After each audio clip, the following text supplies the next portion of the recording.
그래서 오늘 예언의 5가지 여러분들이 쭉 살펴보면 다 이해가 되는 부분일 겁니다. 여러분들이 예언을 받을 때에도 이 5가지 유형 안에서 여러분이 예언을 받아왔고 또 예언을 할 때에도 5가지의 유형 안에서 예언을 여러분들이 했었을 겁니다. 이 했었던 이런 받았던 이런 유형들을 우리가 한번 좀 생각을 좀 해보면서 우리가 은혜를 함께 나누려고 합니다. 첫 번째는 메시아에 관한 예언입니다. 예언의 시작은 어디냐면 예수님입니다.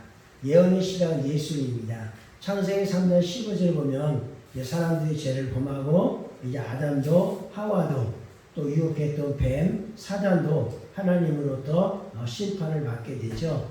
그 심판을 받을 때에 3장 15절에 여자의 후손이 이제 그 사단의 후손을 뱀의 후손의 머리를 깨뜨릴 것이다. 그 예언을 했지 않습니까? 오늘 거기서부터 예언이 시작이 되어지게 됩니다. 그 예언은 뭐로부터 시작하면 바로 예수님이죠. 그 창세기 3장 15절 말씀은 예수님께서 이 세상에 오실 거라는 말이고 예수님께서 이 세상에 오셔서 사탄을 머리를 깨뜨릴 거라고 하는 것이고 그래서 영적인 전쟁 가운데서 마침내 하나님의 아들 계신 예수님께서 이기게 되고 우리는 비록 여자의 후손으로 나서 많은 고통과 많은 스트레스와 많은 질병과 죄악 가운데 살게 되겠지만 마침내 예수님께서 마귀의 머리를 깨뜨리시고 밟아버리고 우리에게 새로운 구원을 또 새로운 회복을 주시겠다는 그런 말씀입니다.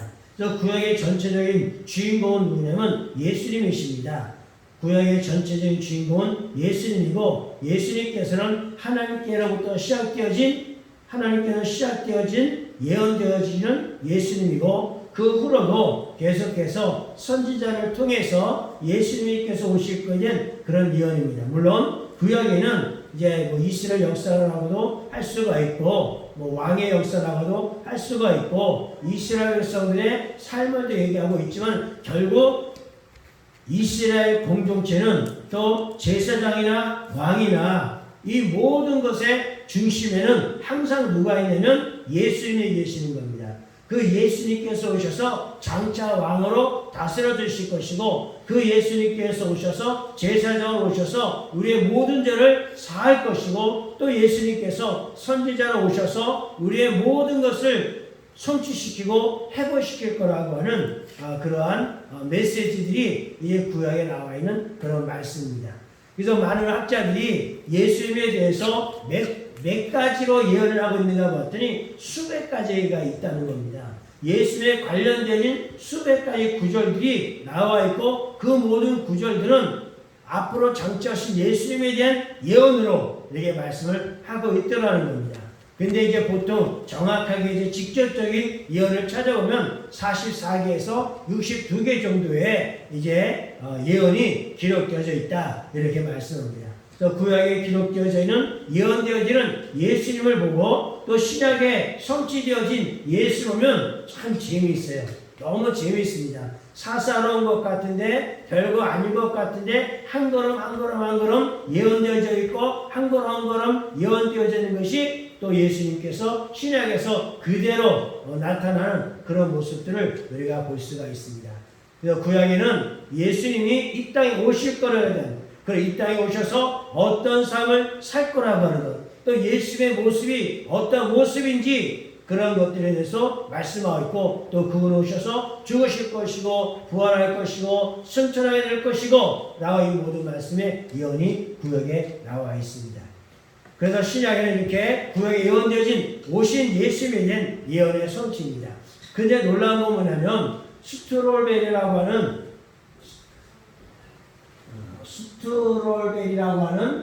이분이 목사님이면서도 작가님이시기도 하신데 이분께서 믿음의 사건이라고 하는 책을 쓰셨어요.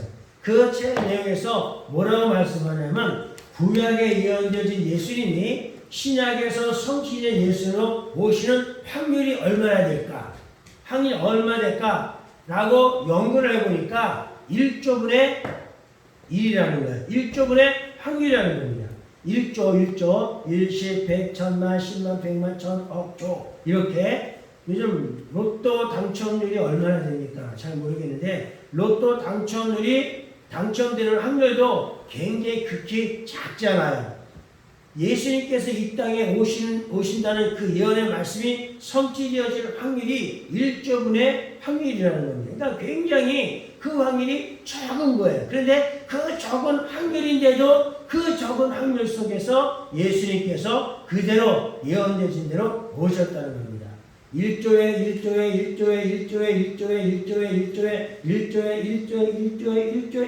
확률. 그러니까 1조분이 12개가 되는 거예요. 1조가 12개가 돼가지 되어서서 일어날 수 있는 확률이라는 겁니다. 그러니까 로또 확률보다도 더 심각한 그런 확률을 갖고 있는 구약의 예언이지만은 그러나 구약에 예언되어진 것이 구약에 예언되어진 것이 신약에 와서 1조 12분 12인승의 확률로 이루어졌다고 하는 것은 놀라운 겁니다. 마치 기계가 돌아가는 것처럼 정확하게 착착착 돌아갔다는 거예요. 하루 24시간 365일 자연의 모든 이치가 착착착 돌아갈 수 있는 것처럼 예수님에 대한 예언도 그런 확률이었지만은 그러나 다 이루어지게 되었다는 겁니다. 사실 구약의 선지자들이 많은 예언했지만은 이 구약에 예언되어진 구약에 나오는 선지자 말고도 또 다른 선지자들이 많이 있었습니다. 수많은 선지자들이 있었고 그 수많은 선지자들도 장차시 예수님에 대해서 예언을 했거든요. 근데 이제 구약에 이제 성경으로 기록이 되어지면서 뭐 대선지자, 소선지자 몇 사람의 이제 선지자에 대한 선지자의 이름이 나오고 그분의 예언과 사역에 대해서 나올 뿐이죠. 그래서 구약에 기록되어지지 아니한 선지자들 또 구약 외에 다른 책으로 선지자께서 예언되어진 예수를 생각하면 그 확률은 정말 심각한 거예요. 뭐 수원에 가서 김서방 찾기보다도 저 바닷가에 가서 쌀한톨 찾는 것보다도 모래밭에 가서 쌀한톨 찾는 것보다도 그 확률이 심각한데 그런데 하나님은 너무 정확하셔가지고 각종 선지에 예언했던 그 모든 예언들을 있는 그대로 뭐 44개든 뭐 60몇 개든 아니 수백 개가 됐든지 간에 그 모든 예언들이 차차차 들어맞더라는 겁니다. 왼쪽에 있는 것을 왼쪽으로 선을 그어가지고 예언 이쪽으로 성취하면 그 모든 것이 선을 찾아가는 거예요. 예언이 성취로 찾아갈 수 있다는 겁니다. 여기 정확하게 예수님께서 구약에 예언된 대로 정확하게 오셨고 사역하셨고 살으셨고 죽으셨고 하나님의 행동거지까지 다 하나님께서 행하셨다는 겁니다. 누가복음 1장 53절에 보면 무슨 말씀이 나와요? 임마누엘이라는 말씀이 나오죠. 볼까요? 누가복음 1장 53절 그 중에서 한 가지를 보는 건 예수님의 탄생 사건에 대해서 보면은 누가복음 6장 53절에 보게 되면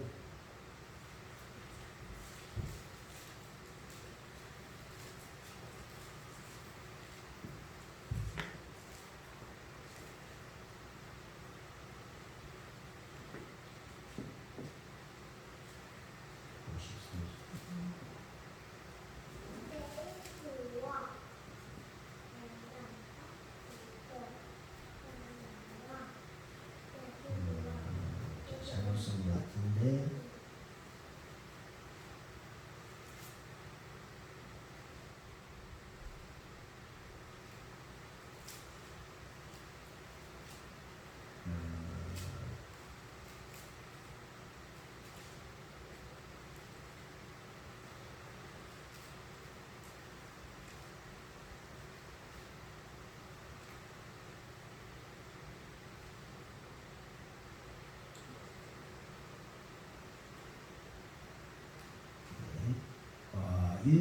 제가 나누려고 했던 말씀은 예수님께서 이 땅에 오시는데 임마누엘로 오시겠다. 하나님과 함께 하시다. 이제 그렇게 오신다고 이제 천사가 와서 예언을 했는데 그렇게 말을 했는데 그것은 이사야 7장 14절에 있는 이미 예언되어져 있는 그 말씀대로 23절이에요. 1장에 마가복음? 마태복음? 예. 마태복음 1장 23절, 마태복음 1장 23절, 보라 처녀가 잉타여 아들 낳을 것이요 그의 이름을 임마누엘이라 하리라 하니.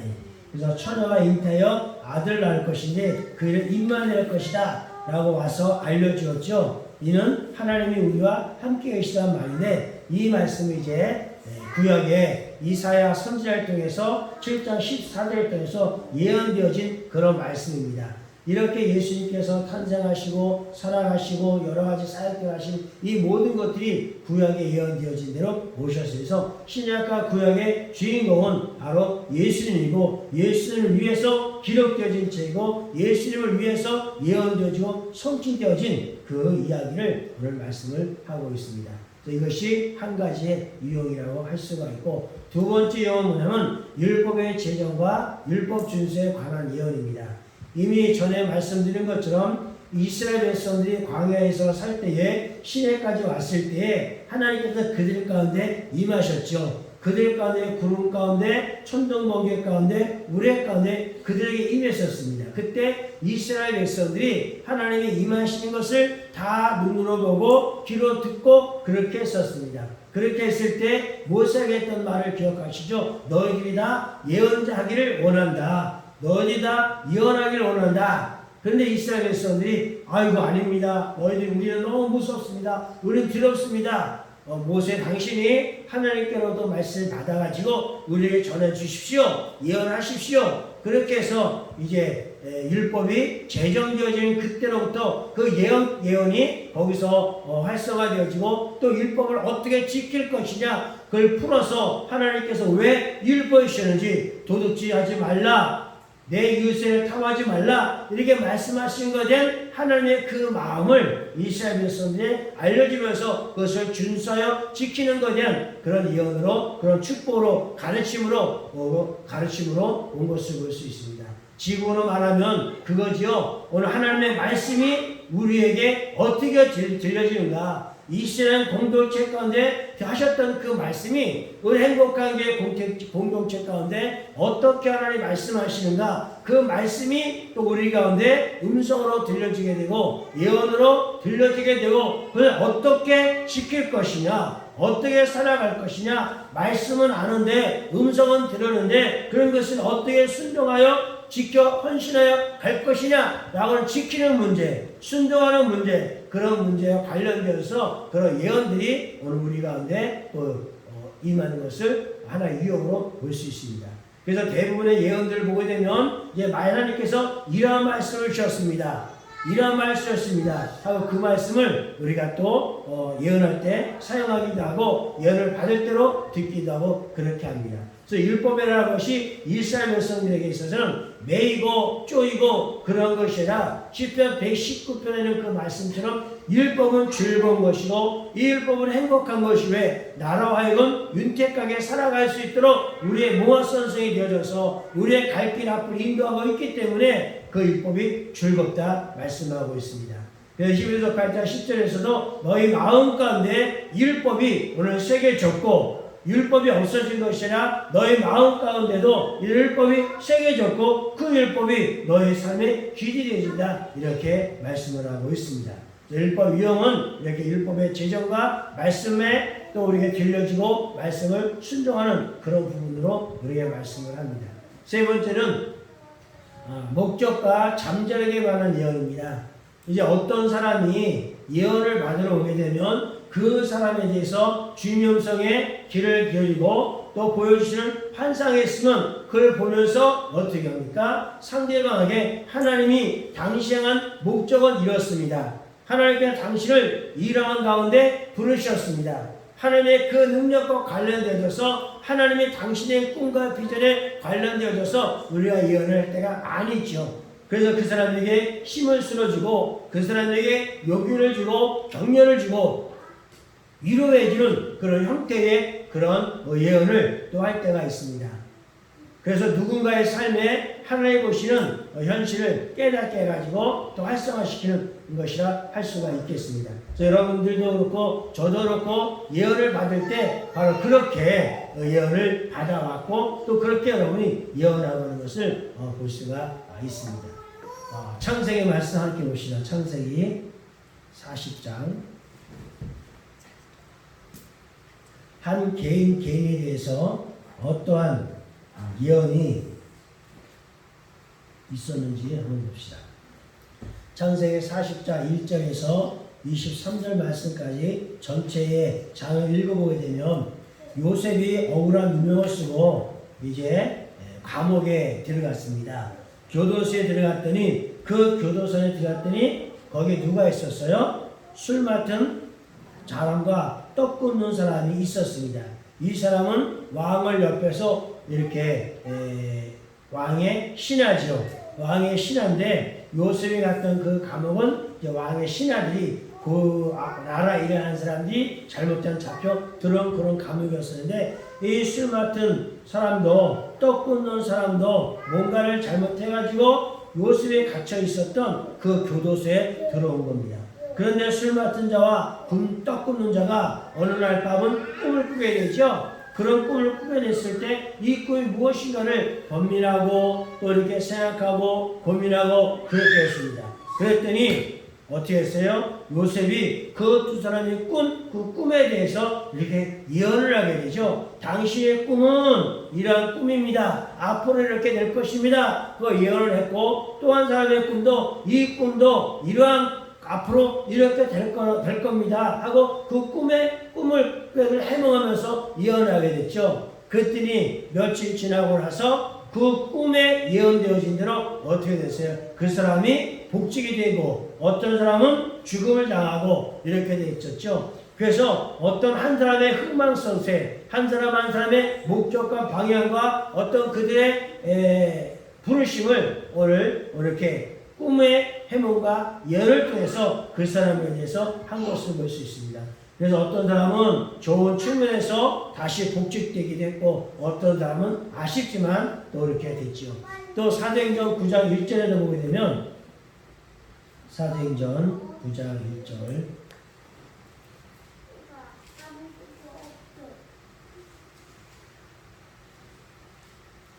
9장 1절에서 19절까지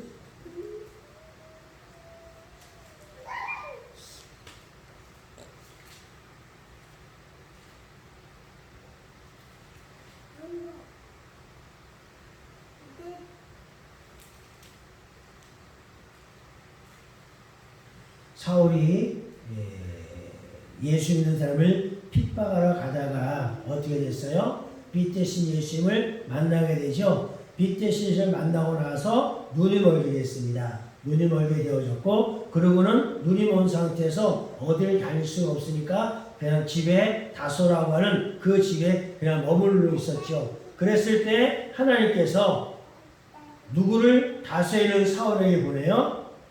누구를 보내요? 아나니아라고 하는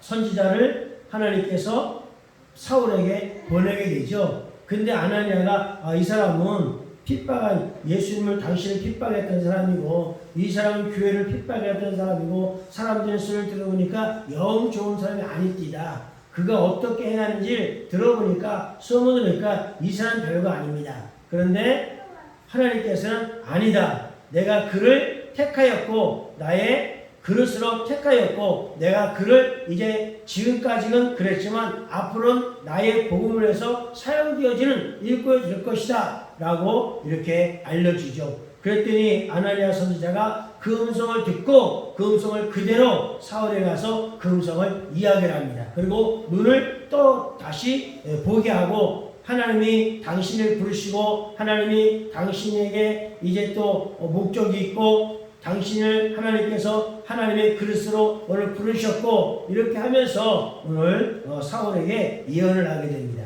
그래서 사울의 앞으로의 삶에 대해서 예언을 한 거죠. 지금 빛 때문에 앞으로 살아가기가 막막했을 텐데 이것이 뭔가 하고 많은 고민 가운데 있을 텐데 그 고민 가운데 있는 그 사울의 앞날에 대해서 하나님의 선지자가 와서 이제 하나님의 들려주신 금성을 전해주고 당신이 앞으로 이렇게 될 거라는 예언을 하게 됩니다. 그런 것처럼 세 번째 예언은 뭐냐면 어떤 한 사람 한 사람에 대한 목적과 그 사람에 대한 잠재력을 찾아내가지고 하나님 어떻게 쓰실 거라고 한 개인 개인에 대한 부르심을 또 그렇게 예언하는 것을 볼 수가 있더라는 겁니다. 그리고 또 한 가지 뭐냐면 그리스도의 몸을 세우는 예언입니다. 한 도시나 지역에 그들의 단결과 그들의 통합을 위해서 그리고 교회를 세우고 통치기구를 격리하기 위해서 행하는 그런 예언이 있습니다. 한 나라에 이스라엘 나라도 그랬고 어떤 열방이든지 간에 그 나라에 대한 하나님의 뜻을 오늘 또 예언하게끔 해가지고 개인에 대한 예언도 있지만 나라에 대한 예언, 공동체에 대한 예언, 통치자와 나라의 대통령 왕에 대한 그런 예언도 있어가지고 오늘 그러한 가운데서 어떻게 하나님의 나라를 세워가게 될 것이냐, 어떻게 예수님의 몸을 세워가게 될 것이냐, 오늘 그런 예언의 위험도 있다는 겁니다. 에베소서 11절인 것처럼 오늘 저와 여러분들을 부르셨죠. 사도와 선지자와 복음 전자와 목자와 교사로 부르셨는데 그렇게 부르신 이유가 뭐냐? 성도를 온전케 하고, 다시 말하면 공동체를 온전케 하고 부흥과 회복이 되게 하고, 그리고 또 그리스도의 몸을 세우게 하려 함이고, 예수님의 사지 모든 팔다리 모든 몸 부분 하나하나 지체를 바르게 돼서 온전한 사람으로 그리스도의 그 몸으로 세워가기 위해서 오늘 그렇게 또 예언을 또 우리 가운데 들려지고 또 우리가 하기도 하더라는 겁니다. 열왕기상 11장 35절과 36절 말씀을 함께 보십시다. 열왕기상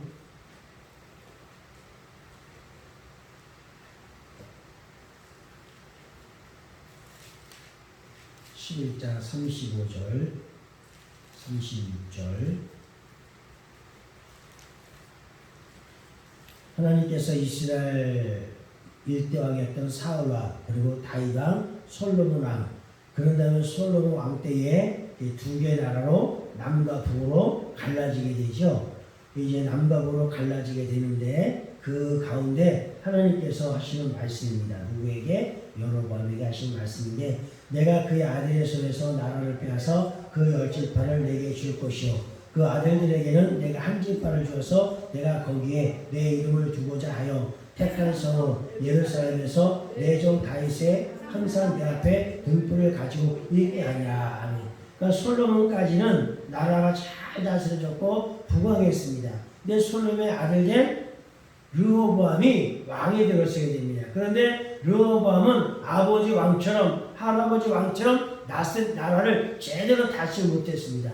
강하게 억압을 하면서 그렇게 다스린 거예요. 그랬더니 백성들이 찾아가가지고 각 지파들의 지도를 찾아가지고 왕이시오 오늘 그렇게 하시면 안 되지 않습니까? 선하게 나라를 통치하고 국민들을 백성들을 다스려야지요. 그랬더니 어떻게 했어요? 솔로몬의 아들 된 르호보암이 나는 정갈로 하겠다. 내 아버지는 이렇게 했지만 난 너를 정갈로 칙직으로 너를 통치해 다스릴 거예요. 이러니까 어떻게 됐냐? 나라가 두 쪽에 난 겁니다. 그래서 여로보암을 중심으로 해서 10개 지파가 모이게 되었고 그리고 솔로몬의 아들 된 르호보암이 하나의 지파를 가지게 됩니다. 근데 르호보암이 하나의 지파를 가지게 된 것은 사실 하나님이 예언했고 다윗 왕에게 예언했고 너의 왕을 너의 자손에게서 빼앗기지 않을 것이고 너의 자손 대대로 왕이 될 것이고 나라를 다스릴 것이고 라고 하는 그런 축복을 하나님께 하셨기 때문에 르호보암이 비록 왕으로서의 자질은 갖고 있지 못하고 제대로 된 통치를 하지 못했지만 그것을 빼앗지는 않고 그냥 한 지파를 그들에게 주어서 다시 말하면 유다 지파를 그들에게 주어가지고 그렇게 하고 나머지 지파는 여러분에게 주게 되고 이렇게 하게 된 겁니다. 그거에 대한 30절 36절에서 하나님께서 이렇게 말씀을 하시는 거예요. 그래서 어떤 한 나라에 대한 하나님의 나라를 세운 이스라엘 나라를 통해서 하나님의 나라를 어떻게 세워갈 것인지 통치와 다스림을 할 것인지 그 한 나라에 대한 그런 하나님의 한 나라에 대한 그런 예언이 또 이렇게 있더라는 겁니다. 고린도전서 14:3절에 보면 그러나 예언한 자는 어떻게 사람에게 말하여 덕을 세우며 또 뭐 한다고요? 권면하며 위로하는 것이요 라고 말씀을 하셨습니다. 그래서 예언은 항상 말씀이지만 누군가를 이렇게 조종한다든지 또 누군가를 지적한다든지 누군가를 판단한다든지 그렇게 물론 구약의 때에는 그렇게 됐습니다. 너희 나라가 잘 될 것이고 너희 나라가 잘못될 것이고 너네는 이렇게 될 것이고 너는 잘못 것이고 이런 긍정과 부정이라는 측면에서 그의 예언이 되어졌지만 신약에 와서는 어떤 예언이냐면 항상 선한 가운데 합력하여 복이 되시는 그런 예언을 하게 됩니다. 설사 그 사람에게서 뭐가 보여도 잘못된 것이 보여도 잘못된 것이 보여줘도 그 잘못된 것을 이렇게 바꾸어서 그 사람이 이렇게 주의 일을 감당해낼 수 있도록 신앙생활을 살아갈 수 있도록 그렇게 예언을 할 것을 말씀하고 있습니다. 그래서 신약의 예언을 보면 모든 예언들이 뭐예요? 선하잖아요. 참 듣기 좋은 축복의 말들을 하는 것을 사도행전이나 뭐 이렇게 쭉 말씀하게 되면 그 예언하는 것을 볼 수가 있습니다. 그래서 그리스도의 몸을 세우기 위한 예언이 있더라. 그리고 또 하나 마지막으로는 미래를 준비시키는 예언입니다. 구약에도 그런 예언이 있었죠. 이스라엘을 위한 미래 예언을 또 많이 말씀하셨고 열방에 대한 것도 미래에 대한 예언으로 말씀을 많이 하셨죠. 어때는 경고적이기도 했고 어떨 때 하나님이 어떤 계획을 갖고 계신지 또 어떤 방향으로 또 이렇게 너희들을 이끌어갈 것인지 현재에 대한 예언도 있지만 미래적인 그런 예언들도 있더라는 거예요. 지금은 준비하는 때이고 미래에 내가 앞으로 이렇게 될 것인데 너희 나라가 이렇게 될 것인데 지금은 그때 그 나라 되기 위해서 그때 그런 사람이 되기 위해서 지금은 너희가 이렇게 준비되어져야 된다라는 그런 예언이 있습니다. 다가올 현실을 미리 준비하게 하시는 그래서 이사야 44장 28절 말씀 볼까요? 이사야 44장 28절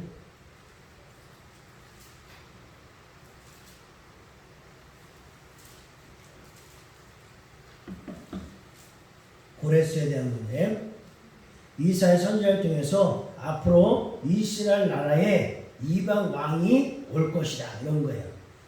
읽읍시다. 고레스에 대하여 이르기를 그가 나의 모든 기쁨을 성취하리라 하며 예루살렘에 대하여 이르기를 중건되리라 하며 성전에 대하여는 내 기초가 놓여지리라 하는 자니라. 아멘. 무슨 말입니까? 이스라엘이 남왕국이고 북왕국이고 다 멸망을 당했죠. 바벨론을 통해서 아시아를 통해서 멸망을 당했는데 이제 하나님께서 이젠 고레스라고 하는 새로운 사람을 내가 기름 부어가지고 그 사람을 유다 왕국과 남왕국 이스라엘과 유다 나라를 위해서 어떻게 하겠다? 다시 해보시겠다. 고레스가 하나님을 믿는 왕은 아니었지만 그걸 내가 강건조로 그의 기름을 부어가지고 너희들의 회복과 너희들의 나라를 되찾는 일에 이 고레스를 사용해야 될 것이다. 예루살렘을 다시 이렇게 세울 것이다. 라고 하는 이런 예언을 이사야 선지자를 통해서 하셨습니다. 그랬더니 그 후에 예레미야가 1장 1절에서 선들에 가보게 되면 어떻게 됩니까? 그 예언이 성취가 되어지더라는 겁니다. 성취가 된 그것이 몇 년 만에 142년 만에 142년 전에 예언되어졌던 고레스가 142년 만에 고레스라고 하는 진짜 어떤 이름을 가진 그 왕이 와가지고 이스라엘을 회복하자는 겁니다. 모든 포로들을 풀어주고 고국으로 돌아가게 하고 이스라엘 다시 예배 공동체도 회복할 수 있도록 그 고레스 왕을 통해서 하나님께서 새로운 일들을 이뤄가더라는 겁니다. 142년이면 짧은 기간이 아니잖아요. 그런데 그 예언이 그대로 성취되었던 것을 볼 수가 있습니다. 지금은 현재는 이스라엘을 왜 멸망하게 했느냐, 왜 망하게 했느냐, 지배를 받을 수밖에 없겠느냐, 이것은 그들을 준비시켜가지고 앞으로 새로운 나라, 새로운 이스라엘 그 공동체를 이루기 위한 그런 준비가 있고 앞으로 미래에는 142년 후에는 이제 고레스를 통해서 너희들을 하나하나 다시 재건해서 다시 이렇게 세우겠다. 이렇게 미래적인 것을 가지고 예언하는 것을 볼 수가 있습니다. 그리고 또 하나 신약에서도 마찬가지로 사도행전 11장 28절 말씀입니다. 사도행전 11장 28절. 아가보라고 하는 신약의 선지자가 나옵니다. 28절. 그 중에 아가보라 하는 한 사람이 일어나 성령으로 말하되 천하에 큰 흉년이 되리라 하더니 글라우디 때에 그렇게 되리라. 아가보라고 하는 선지자가 있습니다. 그가 성령의 음성을 들었습니다. 하나님의 음성을 듣고 그가 예언을 하는데 어떤 예언하면 앞으로 이 나라에 큰 흉년이 될 것이다. 천하에 큰 흉년이 될 것이다 라고 예언을 합니다. 그랬더니 그 예언대로 어떻게 됐어요? 약 1년 후에 이 천하에 흉년이 들었다는 겁니다. 물론 전 세계가 다 흉년이 드는 건 아닙니다. 여기서 천하라고 말은 로마가 통치하고 다스리고 있는 그 영역을 말하는 거거든요. 그래서 로마가 통치하는 그 영역 안에 큰 흉년이 들 건데 작은 흉년이 아니고 큰 흉년이 들 것인데 하고 예언했더니 정말로 1년 만에 글라우디아 황제 때에 그런 큰 흉년이 오늘 들게 되더라는 겁니다. 이렇게 미래적으로 앞으로 일어나게 된 그런 예언을 오늘 또 이렇게 하고 있는 것을 볼 수가 있습니다. 그래서 예언이라고 해서 이게 5가지의 유형에 따라서 우리 예언을 사실은 받아왔었고 예수를 중심으로 해서 또 나 한 사람이 또 어떻게 여기까지 오게 되어졌는지 또 나의 미래와 목적이 어떠한 것인지 그리고 또 예수님의 지체로서 그리스도를 세운 일에 어떻게 또 내가 순종하며 갈 것인지 또 한 나라 한 공동체를 위해서 미래에 어떤 것을 위해서 지금 어떤 가정을 또 행하고 있는지 이러한 부분의 유형으로 예언이 이루어졌던 것을 볼 수 있습니다. 자, 하나님의 음성을 느낍니다. 자, 요한복음 10장 3절 4절에 보면 우리 하나님의 음성을 어떻게 들을 수 있다 그랬어요. 내가 누구니까? 양이니까. 주님은 목자가 되시고 나는 양이니까 양은 그의 음성을 듣고 읽읍시다.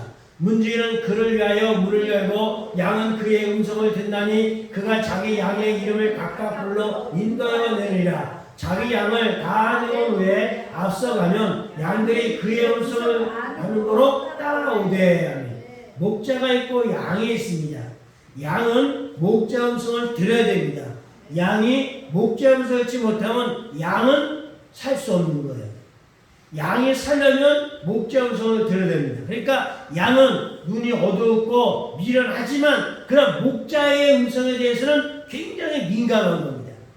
목자의 음성에 대해서 민감하지 아니하면 양은 어디로 가야 될지 갈 길 몰라 헤매게 되고 그러다 보면 푸른 초저가 쉴만한 물가로 가지 못해서 어떻게 굶거나 아니면 일이나 맹수에게 잡혀 먹힘을 당하거나 그러는 겁니다. 그러니 양이 살기 위해서는 목자 음성에 대해서 굉장히 예민해야 됩니다. 문지기의 음성에 대해서 굉장히 예민해야 됩니다. 그렇지 않으면 양은 살 수가 없는 거예요. 바로 우리가 양이고 예수의 목자가 되시는데 양된 우리가 주님의 음성에 민감하지 아니하면 앞날을 살아갈 수가 없는 겁니다. 막막한 겁니다. 내가 살기 위해서라도 목자의 그 음성을 들을 수 있도록 늘 안테나를 세우고 있어야 되는 겁니다. 그래서 결국에는 우리 모든 양된 저와 여러분들은 하나님의 음성을 들을 수밖에 없고 들어야만 하고 그래야 내 앞길을 또 살아갈 수가 있게 되는 거고. 그래서 여러분, 나는 하나님의 음성에 들리지 않아요. 그게 아니라 하나님의 음성을 우리는 다 들을 수 있습니다. 성경을 읽다가도 들을 수가 있고 또 예배 중에 말씀을 설교를 통해서도 내가 주의 음성을 들을 수가 있고 또는 기도하다가도 찬양하다가도 주의 음성을 들을 수가 있는 겁니다. 그런 주님의 음성이 예배 중에 성경을 읽는 중에 찬양과 기도 중에 들려지지 않는다고 한다면 난 지금 뭐가 하는 거예요? 귀를 막고 있고 마음의 문과 생각의 문을 닫고 있는 겁니다. 그리고 내가 예배는 드리고 있지만 내가 성경을 읽고 있지만 내가 기도하고 찬양하고 있지만 뭐 하는 거예요? 외형적으로 하는 겁니다. 그냥 경건의 모양으로 하는 것뿐입니다. 학생이 책을 갖고 앉아가지고 시험 공부한다고 연필로 찍찍찍 거가면서 막 이렇게 하는 거 같은데 그런데 어때요? 그러면 성적이 잘 나야 되잖아요. 그런데 열심히 한 것 같은데 성적이 안 나왔어요? 공부하는 신용을 한 거지 진짜 공부를 한 건 아니라는 거예요. 진짜 공부를 했다고 한다면 성적이 잘 나와야죠. 성적이 오르든지 어떻게 좋은 점수가 자기가 원하는 만큼의 점수가 나와야 되는 거잖아요. 우리 예배를 드리면서도 주의 음성을 들으지 않는다고 한다면 나는 예배의 현장에 있지만은 나는 뭐 하는 거예요? 목자의 음성에 내 귀를 닫아두고 있는 거예요. 그런 사람들이 있어요. 하나님 예배 중에 말씀이 전해지는데 어떤 사람은 어때요? 뭐가 틀린지 뭐가 맞는지 계산하는 분이 있고 또 침을 몇 번 튀기는지 그 수를 세고 앉아있는 분도 있고 또 어떤 분은 딴 짓을 하는 분도 있고 그런 분이 있잖아요. 오늘 예배 가운데 내가 되어질 때 주의 음성을 들을 수 있는 내가 기도와 찬양 가운데 주의 음성을 들을 수 있는 영적 민감함을 우리가 가져야 되고 또 가져야만 하고 그걸 갖지 아니하면 내 앞날이 염려가 되고 내 1년 후가 막막한 것이고 내 자식을 어떻게 키울지가 정말로 답이 나오지 않는 거예요. 그렇지만 양이 목자 음성을 듣지 않으면 살아갈 수 없는 것처럼 양들은 우리가 주의 목자 음성을 들을 수밖에 없는 거예요. 문지기는 그를 위하여 말을 해요. 문지기는 그들을 위해서 문을 열어놓아요. 그리고 보여주고 그리고 들려주고 그리고 양은 보고 듣고 그냥 목자만 뒤를 졸졸졸 따라가는 겁니다. 그래서 나의 살 길을 주님을 바라보면서 사는 겁니다. 양은 다른 부분 시력은 이 몸의 시력은 약하지만 몸은 또 비대해가지고 밀어내버리는 것 같지만 그러나 이 귀만큼은 너무 예민한 거예요. 영적인 귀만큼은 너무 예민한 겁니다. 영적인 오감만큼은 너무 예민한 것이 그게 누구예요? 바로 양이라는 진치가. 오늘 저와 여러분들이 양이라고 했고 양이라고 한다면 여러분 주면서 들을 수 있습니다. 듣고자 한다면 들을 수 있는 겁니다. 오늘 각각 불러낸다 했죠. 한 사람 한 사람 전체적으로도 말씀하겠지만 같은 예배, 같은 시간, 같은 말씀 갖고 있지만 여러 주문을 들을 때는 각각 다르게 들을 수 있을 거예요. 똑같은 말씀이라 할지라도 어떤 사람에게는 이런 은혜로 들려지고 어떤 사람에게는 또 저런 은혜로 들려지게 되고 그러니까 간증을 하니까 똑같은 말씀인데도 그 간증이 다 다르더라는 거예요.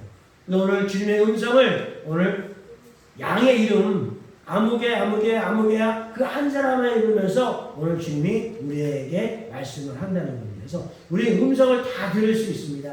다 들을만 합니다.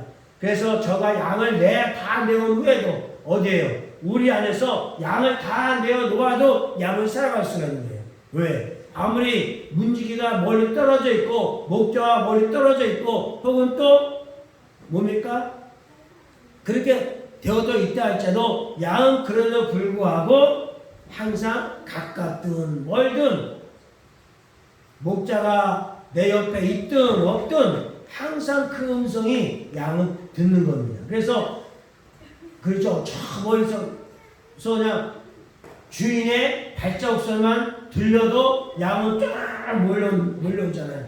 보면 목자 같은 데 가보게 되면 그냥 목자가 우리에 가둬놓고 어디 멀리 갔다가 이렇게 오더라도 양은 벌써 목자의 냄새가 나고 벌써 목자의 발자국을 들려지게 되고 그러면 우르르 하고 그 문 곁으로 오더라는 겁니다. 오늘 그러한 예민한 그런 음성을 들을 수 있는 저와 여러분들에게 축복을 합니다. 요한계시록 3장 20절에도 뭐라 했어요? 누구든지 내 음성을 듣고 문을 열면 내가 그로 들어가 그와 더불어 먹고 그는 나와 더불어 먹으리라. 전도할 때 많이 쓰는 말이죠. 예수님 믿으셔야 돼요. 예수님 영접하셔야 돼요. 그렇게 또 많이 쓰는 말인데 이 말은 꼭 전도할 때만 쓸 수 있는 말이라 사실 우리에게도 필요한 말입니다. 누구든지 내 음성을 들으라고 말씀하고 있어요. 너희들이 양이라고 한다면 누구든지 내 음성을 들으라. 물론 양이 아니면 주의 음성을 들을 필요가 없겠죠. 또 목자의 음성이 들려진다 하더라도 또 그걸 순종할 필요가 없겠지요. 그러나 내가 양이라고 한다면, 하나님의 어린 양이라고 한다면 우리 반드시 목자 음성을 들어야 되고, 그 목자 음성을 듣고 또 우리가 살아가야 됩니다. 문을 열면 내가 그 길을 들어서 걸어 먹고, 우리의 눈이 열려지고 귀가 열려지고 우리의 오감이 열려지고 우리의 마음이 열려지고 우리의 입이 열려지게 되면 어떻게 해요? 내가 너와 함께 하겠다는 거예요. 내가 너와 더불어서 먹겠다는 거예요. 동고동락을 하겠다는 겁니다. 그분이 나와 함께 하시겠다는 겁니다. 오늘 주님은 누구든지 내 음을 들어라. 어떻게 들어라? 열고 들어라. 닫아놓으면 들리겠느냐? 귀 닫아놓으면 들리겠느냐? 마음 닫아놓으면 들리겠느냐? 다 열어놔라. 예배를 드릴 때나 노래하고 찬양할 때는 아니, 이 시간 끝나고 바깥에 나가더라도 어느 곳에 있든지 간에 항상 하나님에 대해서는 모든 문을 열어놓는 거예요. 언제 어느 시간에 말할지 모르니까요. 낙의 새끼를 통해서도 예수님이 하나님이 말씀하잖아요. 발람에게 말씀하시잖아요. 그러니까 사람을 통해서 말씀하실 수도 있고, 짐승을 통해서 말씀하실 수 있고, 저 나무나 새들을 통해서도, 물고기를 통해서도, 또 바람을 통해서도 우리가 말씀하실 수가 있는 거예요. 그래서 예민한 사람은 들판에 나갔다가도 바람이 불게 되면 뭐라 그래요? 찬양이 나오게 되고, 주님의 숨결을 얻게 되고, 주님의 사랑을 깨닫게 되고, 그렇게 된다는 거예요.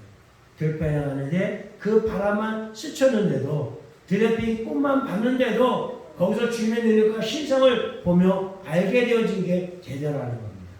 누구든지 내 음성을 듣고 문을 열기만 하면 주님 우리 가운데 들어오신다고 하셨습니다. 계시록 2장 7절에서도 귀 있는 자는 성령의 교대하신 말씀을 들을지어다 그랬습니다. 귀 없는 사람이 있습니까?